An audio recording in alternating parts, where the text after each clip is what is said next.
ಕನ್ನಡ ಸ್ನೇಹಿತರೆ industry ನಮಸ್ಕಾರ. ಗುరించి ఎక్కువ ಈ ಅಮ್ಮ ಮಾತಾಡಿ. ಏನ್ ಹೇಳ್ತಾ ಇದ್ದಾಳೆ ಕನ್ನಡ ಅಂತ ಅಂದ್ರೆ industry ನೀವೆಲ್ಲ ಈ ಸೋಷಿಯಲ್ ಮೀಡಿಯಾದಲ್ಲಿ ನೋಡ್ತಾ ಇರ್ಬೋದು. ಕನ್ನಡ ಇಂಡಸ್ಟ್ರಿ ತುಂಬಾ ಚಿಕ್ಕದಂತೆ. ಆಮೇಲೆ ಕೆಲವೊಬ್ರು ಕನ್ನಡ ಇಂಡಸ್ಟ್ರಿ ಒಳಗಡೆ ತುಂಬಾ ಕೆಟ್ಟ ಕಮಿಟ್ಮೆಂಟ್ ಕೇಳ್ತಾರಂತೆ, ಅದು ಇದು ಅಂತ ಹೇಳ್ತಾ ಇದ್ದಾಳೆ. ಆಮೇಲೆ ಟ್ಯಾಲೆಂಟ್ ಇರುವಂತವ್ರಿಗೆ ಯಾರಿಗೂ ಅವಕಾಶ ಕೊಡೋದಿಲ್ವಂತೆ.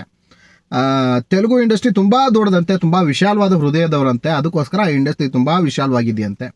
ನೋಡಮ್ಮ, ನೀನು ಒಂದು ಮಾತು ಹೇಳ್ತೀನಿ ಕೇಳು. ಟ್ಯಾಲೆಂಟ್ ಇರೋನು ಎಲ್ಲಾದ್ರೂ ಮುಂದೆ ಬಂದೇ ಬರ್ತಾನೆ. ಅದಕ್ಕೆ ಉದಾಹರಣೆಯಾಗಿ ನಮ್ಮ ಚಾಲೆಂಜಿಂಗ್ ಸ್ಟಾರ್ ದರ್ಶನ್ ಅವ್ರ ತಗೋ, ದುನಿಯಾ ವಿಜಯ್ ಅವ್ರ ತಗೋ, ಗೋಲ್ಡನ್ ಸ್ಟಾರ್ ಗಣೇಶ್ ಅವ್ರ ತಗೋ, ಇವರೆಲ್ಲ ಬಾಟಮಿಂದ ಟಾಪಿಕ್ ಬಂದಿರತಕ್ಕಂಥವ್ರು. ಇವತ್ತು ಇಂಥ ಇಂಥ ಇದೇ ಇಂಡಸ್ಟ್ರಿಲೇ ಬೆಳೆದು ಇವತ್ತು ಈ ಥರ ಇದ್ದಾರೆ ಅಂತಂದರೆ ಅದಕ್ಕೆ ಕನ್ನಡ ಇಂಡಸ್ಟ್ರಿನೇ ಕಾರಣ. ಅಷ್ಟೇ ಯಾಕೆ, ನೀನು ತೆಲುಗು ಇಂಡಸ್ಟ್ರಿಗೆ ಹೋಗಿ ಹೇಳ್ಕೊತಾ ಇದೆಯಲ್ಲ, ಅಲ್ಲಿ ನಿನಗೆ ಹೇಳ್ಕೊತಾ ಇರೋದು, ರಿಕಗ್ನೈಸ್ ಮಾಡ್ಕೊತಾ ಇರೋದನ್ನು ನೀನೊಬ್ಬ ಕನ್ನಡತಿ ಅನ್ನೋದನ್ನು ನೀನು ಮರಿಬೇಡ. ನಮ್ಮ ಇಂಡಸ್ಟ್ರಿ ಬಗ್ಗೆ ನೀನು ಏನಾದರೂ ಮಾತಾಡ್ಬೋದು, ಬಟ್ ಅದು ನಿನ್ನ ವೈಯಕ್ತಿಕ ವಿಚಾರ. ನೀನು ಕನ್ನಡ ಇಂಡಸ್ಟ್ರಿಲಿ ಅದು ಎಂಥ ಕಿತ್ತೋಗಿರೋ ನನ್ನ ಮಕ್ಕಳ ಜೊತೆಗಿದ್ದೋ ನಮ್ಗೆ ಗೊತ್ತಿಲ್ಲ. ಎಲ್ಲ ಕಡೆನೂ ಕೆಟ್ಟವ್ರು ಇರ್ತಾರೆ, ಒಳ್ಳೆಯವರು ಇರ್ತಾರೆ, ಅಂಥವ್ರು ಸವಾಸ ಮಾಡಬೇಕಷ್ಟೆ.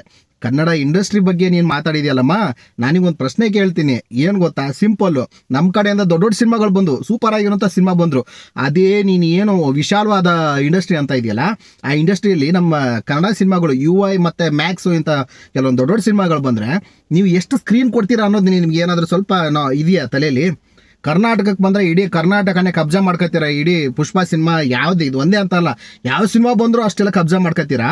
ನಮ್ಮ ಕಡೆಯಿಂದ ದೊಡ್ಡ ದೊಡ್ಡ ಸಿನಿಮಾಗಳು ಯಾವುದೇ ಬಂದರೂ ಕೂಡ ನಿಮ್ಗೆ ಯೋಗ್ಯತೆಗೆ ಸ್ಕ್ರೀನ್ಗಳು ಕೊಡಲ್ಲ, ಥಿಯೇಟ್ರ್ಗಳಲ್ಲಿ ಕೊಡೋದಿಲ್ಲ.